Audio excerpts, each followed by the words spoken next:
What's going on, everybody?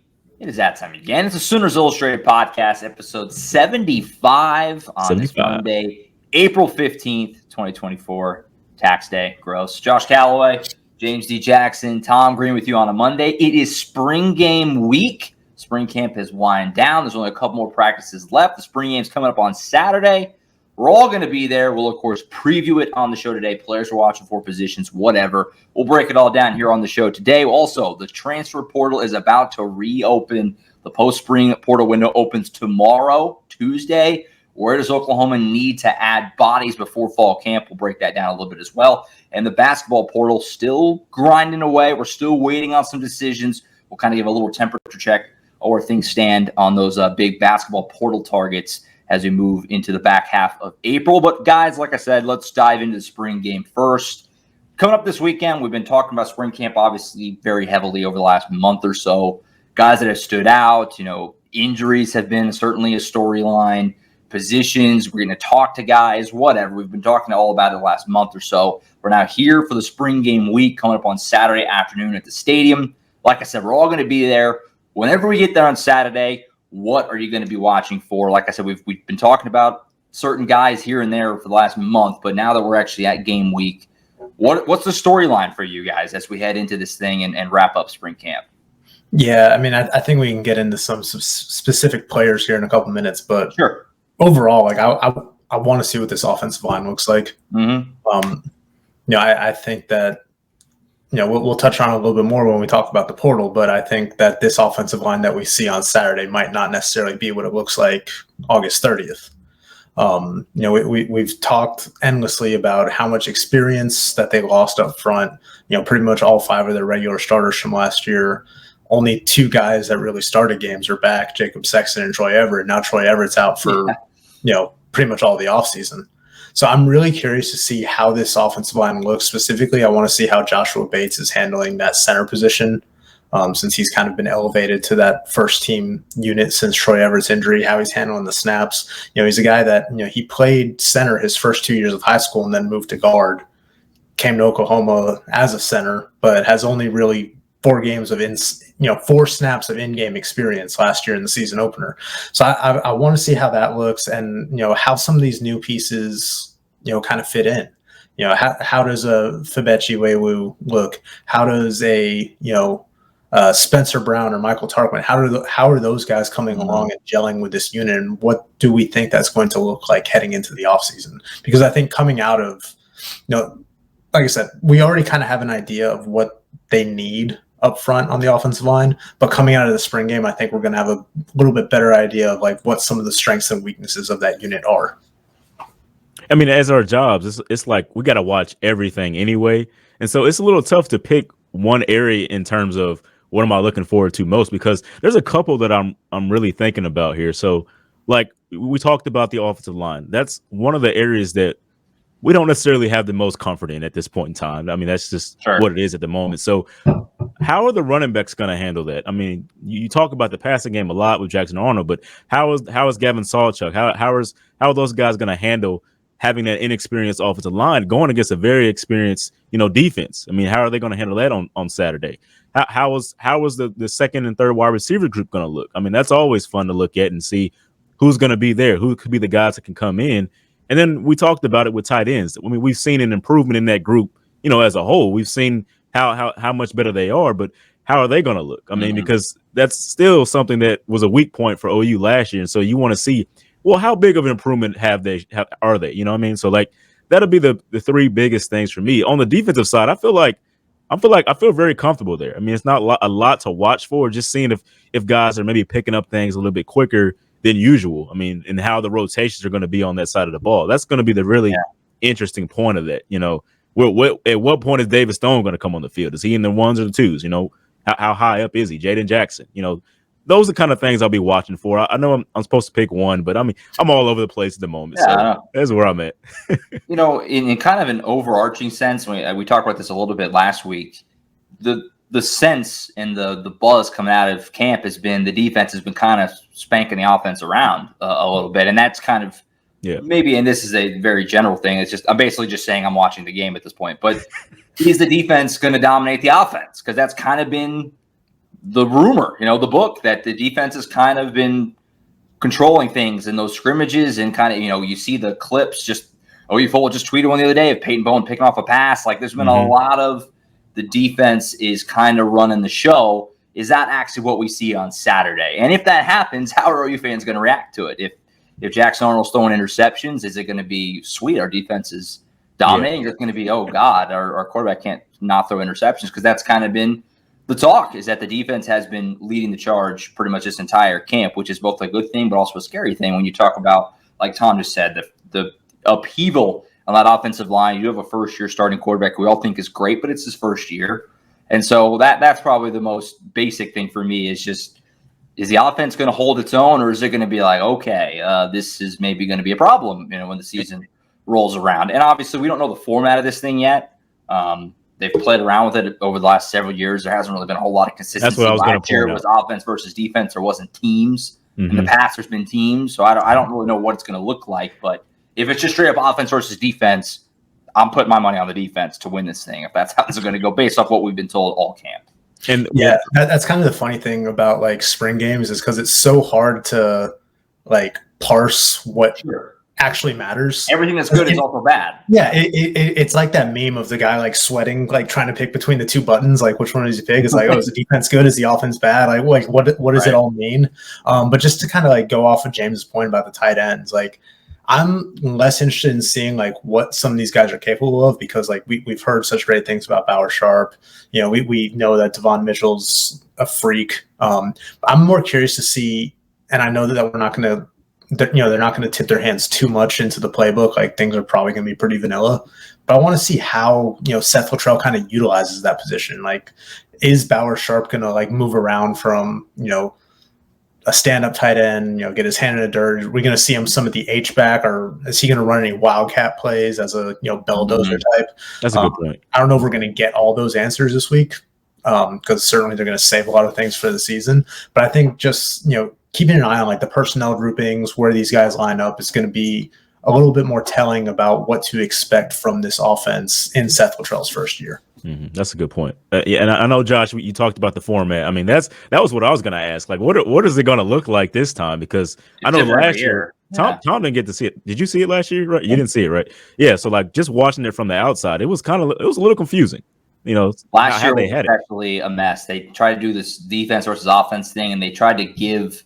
If I remember correctly, it was like they gave the defense a big head start on the points. No, to keep the offense from hitting that number, basically. Yeah, but then it was like it was way too easy to score. Like, it was like an incomplete pass was a point, and like the defense was up by like 60 at the end of the first quarter. Yeah. It was like, okay, we got to fix this. So it's been a little bit of a moving target on the scoring system. I always was a fan of just divide the teams up and play, red, white for a couple of quarters. That's the easiest to follow, I think, for most people. Yeah. Did you see what Ole Miss did this weekend for their spring game? Yeah, we saw that. We saw 7-on-7. 7-on-7, got a dunk contest, got a hot dog eating contest. Like, it's crazy. The photo, if you didn't see it, the photo of the field scrunched. They only played on one half of the 50. It was just a 25-yard line in the middle. And they went all out. They even put an end zone at midfield. Like, they painted an end zone. Painted it. Yeah. And then moved the logo. I think that's great, especially like when coaches like don't want to like show too much. And it's just like, man, it's about making things fun for fans and for the players too, because let's be honest, so often spring games get pretty stale. Oh yeah. I mean, like it's not real football, because a lot of these guys are going half speed because they don't want to get any of their big players hurt.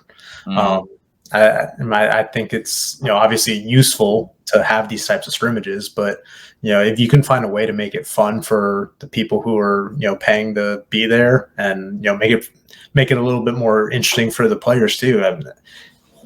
I like it. Yeah. I think the biggest emotional thing that's going to be, in this game as well, like the emotional toll is going to play on you, because we talked about the team playing each other.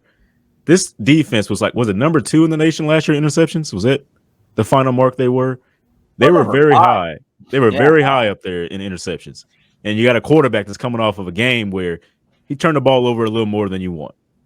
So if those interceptions come together in this game, what the emotional aspect of it, are you going to say, well, that's just, one of the best defenses in turning the ball over? Or are you going to say, I'm worried about Jackson Arnold? That's going to be I think that'll be the biggest thing. If there's some interceptions there, that'll be the question mark coming out of the spring game. Yeah. I also imagine we won't see too much like good on good action. Like I imagine it'll probably be the first team offense going up against the second team defense, stuff like that. Yeah. But kind of on that note, like first team offense or first team defense, like what is Michael Hawkins Jr. going to look like? We've heard really good things about him this spring, but getting to see him in an actual like game-like situation, I think is something that a lot of fans are excited about. And like, don't get me wrong, this is Jackson Arnold's team. Like everybody is fully on the Jackson Arnold train, but we all know that like everybody's favorite player is the backup quarterback because it's always about what could be. So I think fans getting their first chance to like see Michael Hawkins in action, especially after we've heard such good things about him, over this last month, is going to be something else to kind of look out for. Yeah, outside of 2022, that's always been going back to 2019. It was put Spencer Rattler in over Jalen Hurts. Then it was put Caleb Williams in over Spencer Rattler. Last year there was some people saying Arnold over Gabriel. I was kind of in that. It's how it always is. The first sign of anything. What about some other specific players? Obviously, there's a laundry list here that you could say. With all the new guys and guys who've had great camps, what guys come back from injury, whatever else. But what about some other one or two other names for you guys in particular that will have your eye for excitement? Obviously, James, you've been on the Deion Burks train throughout camp. I imagine I'm high on him. Everybody, yeah, to kind of see the first time. Yeah, I was going to say Deion Burks and Jaden Gibson. He's had a really good spring too.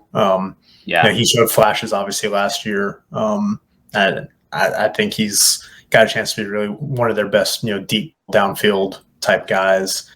But yeah, really want to see him and just his continued progress.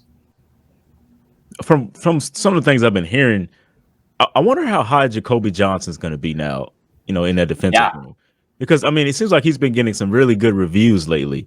Mm-hmm. And, a guy coming from Oklahoma, there's always interest there from the people in Oklahoma. Just having a guy that was that athletic coming out of high school. Where is he at now? Because he has some years to develop in this system. Where's he going to be? That I like that. I like to hear what he was doing, and I want to see, where is he going to be in the rotation and things like that, especially at this point in time of the season. Just where's he going to be? And also Fabechi, I think he was getting some really good reviews. Starting out, just seeing where he's going to be. So those are the two, I think, outside of Deion Burks, who everybody knows I'm pretty high on him already. So just those two guys. Yeah, I think of the incoming offensive lineman that they got, like Fabechi's the one that's kind of lived up to the expectations and kind of stepped into that. He's pretty much slotted into a starting role at this point. Whereas the guys are kind of competing. Gary Hatchett's been limited this spring, so he hasn't been as involved. But like Michael Tarquin and Spencer Brown, they've kind of been rotating in and out of the starting lineup or with the twos sometimes. So there's obviously still things to work out with, but I think it's pretty safe to say that Fabechi and Wewe is probably that starter at guard right now. Yeah, Jaden Gibson, after practice on Friday, which we talked to a crazy amount of guys. They're all on the YouTube channel for you if you missed them. He was asked directly, who's kind of been somebody in the secondary that's surprised you so far or stood out to you with no hesitation. Number 19, Jacoby Johnson he said they've been matching up, a lot in camp and that he's been very impressed with what he's done. So you're right, James. He's been kind of somebody that's, I don't want to say forgotten, but he was hurt all last year as a freshman, basically. We never saw him, and so now you come into year two. And this was a guy, again, like you said, out of high school, he had offers to play basketball at OU. He was looked at as a two-way player, could play offense or defense, kind of like Billy Bowman was once upon a time. He's got the ability, and it sounds like he's had a fantastic camp, and he could very well factor in. So yeah, he's a good one. Yeah. And Jay Valal was like they were arguing over like not like back and forth, but just going back and forth like which side of the ball do you want him to play on, like the receivers, coaches, and him. So it was like he's that type of athlete. And coming out of high school, I got to watch him a lot of times at Mustang. He was always a top receiver. I always seen him as a receiver in that point because when you see him play DB, nothing ever happened on his side, and you don't really pick up on that until afterwards. Like, oh yeah, he was playing defensive back, and that was the top receiver who didn't catch any passes. So that explains why he was so good on the defensive side. Nothing ever happened. Yeah, someone else who I imagine is going to get some relatively loud cheers on Saturday is Tyler Keltner. Like if he comes out and drills a couple long field goals like that, fans are going to go crazy because their frustrations have been understandable and noticeable the last 2 years was Zach Schmidt's struggles. So I think if Tyler Keltner kind of delivers how we've seen him deliver in some of these practices, that he's gonna get some loud cheers. We got to see those field goals. Tyler Keltner had one. I think Zach Schmidt, his looks pretty impressive. Like, I could see what they're talking about. In practice, he looks really good. Right. That's been the case for 2 years. His was. I think his was like a little farther too, because it was about 50 yards. Zach's or Tyler's was about like 43 or so. Yeah, because they were doing that end of half 2 minute situation with like, what was it, 50 seconds left? No, or 26 seconds left. Yeah. No timeouts, ball at the 50, and the first team offense got a little bit further downfield, so Tyler Keltner had a shorter field goal than Zach Schmidt did. But still, Tyler Keltner was out there first. Like, I think that's pretty telling right now, even though the competition is still ongoing. Mm-hmm. Yeah, no, for sure. I agree with all those. Obviously the freshman defensive linemen, in particular David Stone and Jaden Jackson, both. So those will be of high interest. PJ Adebore has had a great camp. We got to talk to him on Friday. PJ. Monster. He's always been a monster. Obviously he's a freak of nature. He's an alien person. But when we talked to him last year, at times it felt like I was still talking to, not from a maturity level, but just kind of, he just seemed like he was still kind of filling out. He was still a kid. He was 1 year out of high school. He's grown man now. Like, he really is coming along. He's just a monstrous human. He said he's still planning to put on some more weight before the season comes around. He'll be a fun one to watch. Obviously, a lot of fans are very excited about what he can do in year 2. So there's a lot of guys. I mean, it's our first chance, and it's only a taste, because it's a scrimmage. They're not gonna. They go hard, but only to a certain degree, right? And so, but we'll get a little bit of a glimpse, a little bit of a taste, and we'll all be at the stadium on Saturday. If you weren't with us during the season, it'll be just like a game day.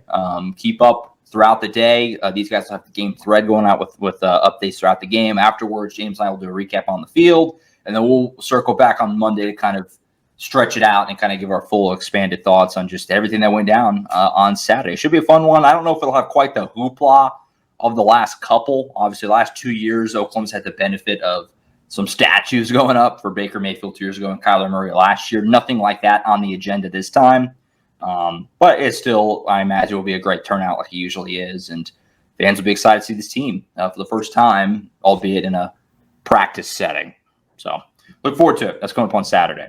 As far as kind of looking ahead here a little bit to what's next after spring ball, the post-spring portal window opens tomorrow.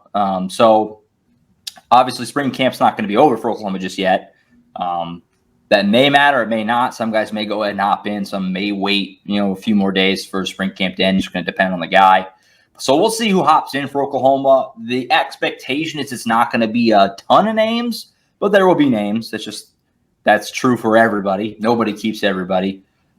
For you guys, as we shift into the post-spring, and obviously we're going to talk a lot about this over the next month or two, going into the summer. But where are the positions? And, there's a couple obvious ones here where Oklahoma needs to add a body or two. And they're going to have some guys coming in this week for visits. Colin and I will get more into that on the Thursday show. They've got some guys coming in this weekend. But as we kind of shift into that post-spring, Oklahoma needs to add this. What is that answer for you guys? Line of scrimmage. Yep, line of scrimmage, both sides. I think you need to explore your options at center, especially because you don't know how long Troy Everett is going to be out and how long it's going to take him to get back up to speed when he does return in the fall. I still think Josh Bates has, a pretty high ceiling, but he's still very green. And I think it's going to be tough to go into the SEC with a, guy who doesn't really have any in-game experience at center.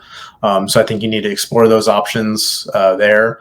Maybe at tackle too, see what's on the market. But the middle of the line of scrimmage on both sides, really, center and defensive tackle. The loss of Jacob Lacey, hurts because he was your most experienced guy there. Obviously, you still have Dejon Terry, Brayson Halton, Champ Sanders. They're obviously really high on David Stone and Jaden Jackson. But if you can find another piece to bring into that rotation, someone who's got experience and has proven what they can do at a high level of football, I think that you go and bring them in. And I know that they're bringing in a defensive line this weekend. Collins previewed him, a couple weeks ago. But I think those are probably the two big areas that we're all kind of keeping an eye on in the next 2 weeks. I mean, that pretty much says it all. Yeah. Of it. You know, that pretty much says all of it. I mean, I was out at Cassidy High School for a signing, and one of the OU fans came up to me and was like, "How many defensive tackles do we have now?" And I was like, "Oh yeah, I mean, you're right. They're very limited right now because of Jacob Lacey going out. I mean, it's just not sure where they are. So I mean, like that's going to be a big get in the spring in the spring transfer portal. If they can find somebody, that'll be the one to do. So Tom said it best, man. That's nothing more I can add to that. I mean, that's pretty much what it is. Line of scrimmage on both sides. Yeah. I mean, you got 7 guys at defensive tackle right now between Dejon Terry, Grayson Halton, Champ Sanders, Devon Sears, Marcus Strong, and the 2 freshmen. Yeah. You'd like to get an 8th, and especially if it's someone with experience, because then you don't have – look, I still think that David Stone and Jaden Jackson are going to find their way onto the field this year. But if you can bring in someone with experience so that you don't have to necessarily rush those guys, and obviously, defense tackles, a lot of these guys, they're playing only like 30, 35 snaps a game defensively because they're big guys. It takes a big toll playing that position. So you can rotate guys more comfortably and have a reliable depth there. It's going to go a long way toward helping you in your first year in the SEC. Mm-hmm. For sure. No, I mean, hard to argue. Obviously, those, especially in the offensive line, I mean, it's obvious. It's been what we've talked about since the end of the season. They could use another body or two, maybe more. But that defensive tackle, especially because you had somebody you were counting on, and you lost them with Lacey. And obviously, impact players can be found in this post-spring window. Obviously, Dejon Terry was a guy like that just last year. So that could certainly happen. Elsewhere, I don't know. I mean, maybe another cornerback just to – if you're going to move Woody Washington around, just give you further flexibility, not a must-have, but maybe, and then I'm sure you wouldn't say no to another receiver just in case you lose one or two in the portal because they are so deep, but you're banged up. I mean, Farouk's hurt, Nick Anderson's hurt, Gavin Freeman's hurt. I mean, obviously, the expectations, all those guys will be ready for the season, but, just a little extra comfort. Maybe you wouldn't be the worst thing in the world there. Not a must-have, but wouldn't hurt, and you're going to add some summer enrollee guys as well. But Andrell's hurt still. Who's that? Andrell. Yeah, exactly. Andrell Anthony. So, I mean, you have lots of receivers. You're very deep, but you kind of look around like, man, some huge names are hurt right now. And again, it's April. Season's not till late August, early September. But just another guy wouldn't make you feel a little better maybe. So we'll see how they do. And they found Brennan Thompson in that same role at this time last year in the summer. So. Speaking of Brennan Thompson, I mean, you kind of bring that point up. The SEC rules are kind of going to play a part in this too, right? I mean, that goes into effect for Oklahoma and Texas this year. Yeah, I mean, getting a transfer from an SEC school. Get any guys that are currently at SEC schools, and none of the guys on their roster will be able to transfer to SEC schools. Yeah, so I mean that can play a part here. So that's something to keep an eye on as well. For sure, that's a good thing to keep in mind. But yeah, well, obviously we'll keep you posted. And again, I'm going to talk with Colin Moore on the Thursday show. About the visitors coming in this weekend and, just some names to keep an eye on as we shift into that kind of post-spring portal window, which opens tomorrow. We'll see who hops in for OU. Again, it's not expected to be a mass exodus, but there will be guys who hop in. That's just the way it goes. And we'll certainly keep you updated on Sooners Oklahoma.247sports.com for all the latest there. Yeah, I was going to say, you need to make sure you're at that 85 scholarship limit. I don't know the exact count right now, but I think they might be a couple over. So they need to. There's going to be some level of attrition. There always is, because you need to be at that by the fall. Right. So keep an eye on that, and that'll certainly be a big talking point for us on the program here over the next couple months or so as they add to the roster. Elsewhere, we'll shift over to a little bit of hoops on the back end here. We're still, I feel like I've said this last several shows. We're still waiting for that first domino to fall for Oklahoma. OU fans have just had to kind of just take body blow after body blow as far as the guys leaving. Haven't got that big good news yet. Feels like it's close, maybe. Colin and I talked about it last week. Sean Padula from Virginia Tech visited over the weekend. He also they got Brandon Garrison from Oklahoma State to visit over the weekend as well. We've talked about it several times, obviously from Oklahoma State, right down the road in Del City. He was just a freshman last year. Both those guys would be immediate, obvious plug-and-play starters for you. Kevin Overton, who's another guy that we've been talking about. He was in Texas Tech over in Lubbock over the weekend. He told 24/7 Sports he's going to be announcing his commitment tomorrow, Tuesday. Not really sure where things are standing for that one. Obviously, it was just in Lubbock. That's kind of a wait and see. But it sounds like the visits with Padula and Garrison went well. Tom, sounds like we should have some resolution on these pretty soon. Garrison still got a couple more visits, it sounds like, maybe to go. But sounds like things are trending well, but obviously we're still kind of in wait-and-see mode with these portal guys. I know a lot of fans have been kind of just dying to know, like, are we getting these guys or not? I kind of say the same thing every time. Like, I think they're in good shape, but I don't who knows? So we'll see what happens. But sounds like a good weekend of visits, and again, we're wait-and-see mode here. Yeah, I mean, we've heard that the visits for Padula and Garrison both went well. Right. Not sure the timeline for either of them in terms of making a decision. Like you said, Garrison, I think, still has a couple visits left to Texas, and I think Xavier is the other one. Mm-hmm. But if they can land those two guys, that really helps. If those two guys, local in-state guys come home, kind of help build that foundation for the team with, Sam Godwin back, another Oklahoma kid, and then Jalen Moore returns from the NBA draft. I think that's a good core to work with. And if you can get Kevin Overton, that's a bonus, man. Like, that kid's good. Another guy from the area. But I think if Porter Moser can really sell these kids on coming home and helping elevate Oklahoma back to where fans kind of expect it to be, I mean, that's a win of the offseason. But I mean, you got to land these guys. And even if you land 2 out of 3 of them, I think you're in good shape. But yeah. I mean, it feels like you need to get to at least 2 of these guys. I agree. It would, I think fans had the hard, and these have been the big fish the whole time. And obviously, they're going to make more additions, and if you have to, you can pivot. But yeah, the projections for next season are very different if you get these guys as opposed to if you strike out. Especially, I mean, it kind of feels like all the eggs, especially in the Padula basket, have been since the beginning. Garrison's been the big fish they've been chasing, and they felt like there was a lot of momentum early. Then it kind of faded. Like maybe he's going to go back to Stillwater. Now it seems like that's not going to probably be the case. It seems like it's more likely that he'll either go down the road to Texas, maybe Xavier. Probably it feels like it's a 2-horse race. You in Texas right now. And so we'll see. I mean, we've been told that, Oklahoma's being aggressive on the NIL front here, which is not always a given with hoops. So we'll see. We'll keep an eye on it. Also, we'll continue to keep you updated on Sooners Illustrated, as it sounds like we're going to get some decisions soon. We know Overton will be tomorrow, so we'll see which way that goes.